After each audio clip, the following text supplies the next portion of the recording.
Bonjour, thème 3 d'Histoire de 5e, l'affirmation de l'état monarchique du roi chevalier au roi absolu.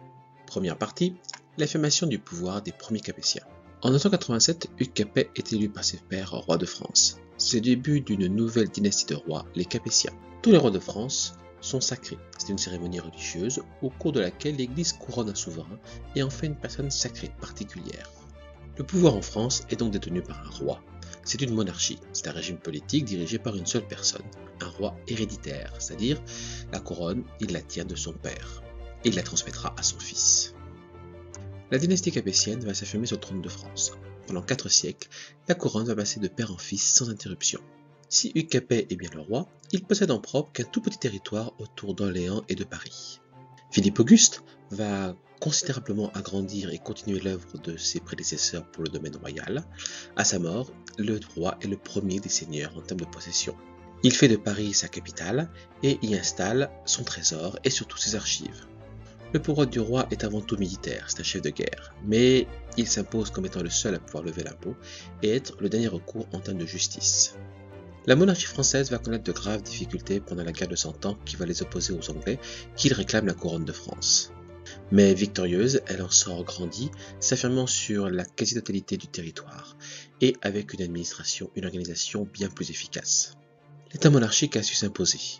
Soumission des grands seigneurs, contrôle de la monnaie, un domaine royal important qui colle quasiment aux limites du royaume, et une administration de plus en plus efficace.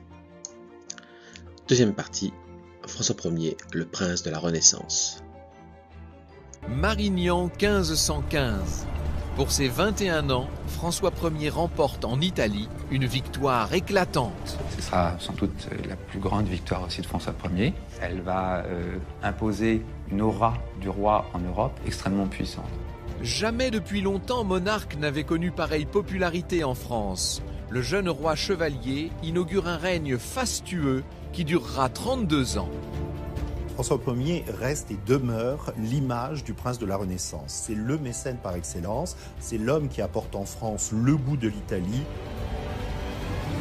Immortalisé par Clouet, François Ier entre dans l'histoire comme le protecteur des arts, comme le père des châteaux somptueux de Chambord et de Fontainebleau. Roi chevalier donc, roi mécène, mais aussi roi galant et plus que tout, roi très chrétien.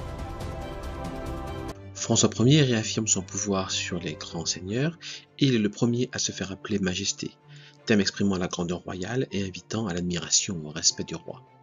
François Ier jette les bases de la monarchie absolue en s'affirmant face aux grands féodaux par exemple, et son pouvoir est suffisamment fort pour imposer l'ordonnance de Villers-Cotterêts qui impose le français comme langue administrative du royaume. Troisième partie, Louis XIV et la monarchie absolue. La monarchie absolue de droit divin est une monarchie dans laquelle le roi exerce un pouvoir personnel sans partage et qui lui aurait été accordé par Dieu. Le successeur d'Henri IV, Louis XIII, et son ministre Richelieu vont continuer son œuvre, mais c'est son petit-fils, Louis XIV, qui va mettre en place l'État absolu en France. À la mort de son premier ministre, Mazarin, en 1661, Louis XIV décide de régner seul. C'est le début du règne personnel de Louis XIV. Il prend comme emblème le soleil et comme devise Nec pluribus impar, au-dessus de tous. Louis XIV est aidé par ses ministres et des conseils spécialisés, mais il décide seul dans tous les domaines. Son administration est renforcée dans les provinces grâce au rôle de l'intendant. Louis XIV accentue ainsi la centralisation de la monarchie. Écoutons Louis XIV définir la monarchie absolue. Toute puissance, toute autorité réside dans la main du roi. La volonté de Dieu est que quiconque est né sujet obéisse totalement au roi. L'État absolu doit s'incarner dans le roi, mais également dans une politique. Ainsi, Louis XIV interdit le protestantisme en France, un roi une seule foi, le catholicisme. Il va s'imposer comme le souverain le plus puissant d'Europe et va charger son ministre Colbert d'enrichir le royaume. Pour s'imposer comme le souverain le plus puissant d'Europe, Louis XIV mène de nombreuses guerres et va annexer de nombreux territoires. En bleu foncé, sur cette carte, vous avez les territoires annexés par Louis XIV. À partir de 1682, Louis XIV et sa cour s'installent à Versailles que le roi a fait construire spécialement pour lui. Louis XIV est la seule source de prestige, de pouvoir et d'argent de la cour. Un regard de lui, une attention et une personne montent et reconnue. Toute la vie de Louis s'organise donc autour de cette cour. De son lever à son coucher, Louis XIV est toujours en représentation. Être invité à l'un de ces moments, c'est être reconnu par tous comme un privilégié. Les arts sont au service de Louis XIV. Sur ce tableau, Louis XIV en médaillon est montré comme le protecteur des arts et des sciences. Les arts sont à son service, au service de sa gloire, au service de la monarchie absolue. Prochain thème d'histoire, le monde au temps de Charles Quint et de Soliman le Magnifique. Mais ceci est une autre histoire.